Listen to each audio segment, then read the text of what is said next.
होलिका दहन कहानी।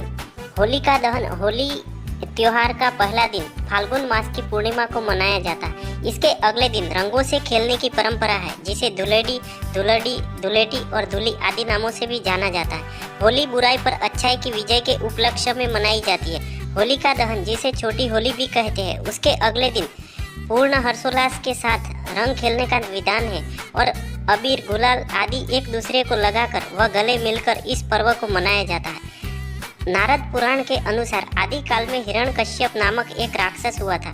दैत्यराज खुद को ईश्वर से भी बड़ा समझता था।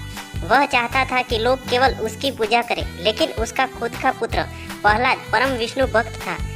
भक्ति उसे उसकी माँ से विरासत के रूप में मिली थी। इसी बात को लेकर उन्होंने अपने पुत्र को भगवान की भक्ति से हटाने के लिए कई प्रयास किए, लेकिन भक्त प्रहलाद प्रभु की भक्ति को नहीं छोड़ पाए। कई बार समझाने के बाद भी जब प्रहलाद नहीं माना, तो हिरण्यकश्यप ने अपने ही बेटे को जान से मारने का विचार किया। उसे विष दिया गया, उस पर तलवार से प्रहार किया गया, विष धरों के सामने छोड़ा गया, हाथियों के पैरों तले कुचलवाना चाहा, पर्वत से नीचे फेंकवाया, लेकिन विष्णु कृपा से प्रहलाद का बाल भी बांका नहीं हुआ। कई कोशिशों के बाद भी वह प्रहलाद को जान से मारने में नाकाम रहा।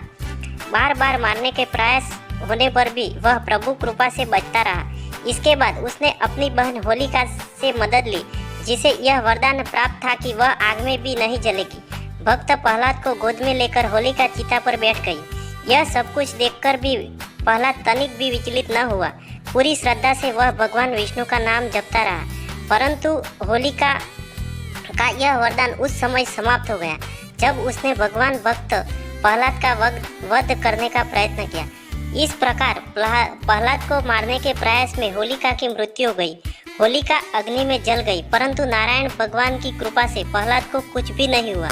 इस कथा से यही धार्मिक संदेश मिलता है कि प्रहलाद धर्म के पक्ष में था और हिरण्यकश्यप व उसकी बहन होलिका अधर्म नीति से कार्य कर रहे थे। अतः देव कृपा से अधर्म और उसका साथ देने वालों का अंत हुआ। इस कथा से प्रत्येक व्यक्ति को यह प्रेरणा लेनी चाहिए कि वह प्रहलाद प्रेम, स्नेह, अपने देव पर आस्था, दृढ़ निश्चय और ईश्वर पर अथाग श्रद्धा का प्रतीक है। वह हिरण्यकश्यप व होलिका ईर्ष्या, द्वेष, विकार और अधर्म के प्रतीक है। तो दोस्तों, कहानी कैसी लगी कमेंट में ज़रूर बताइए और चैनल को सब्सक्राइब कीजिए।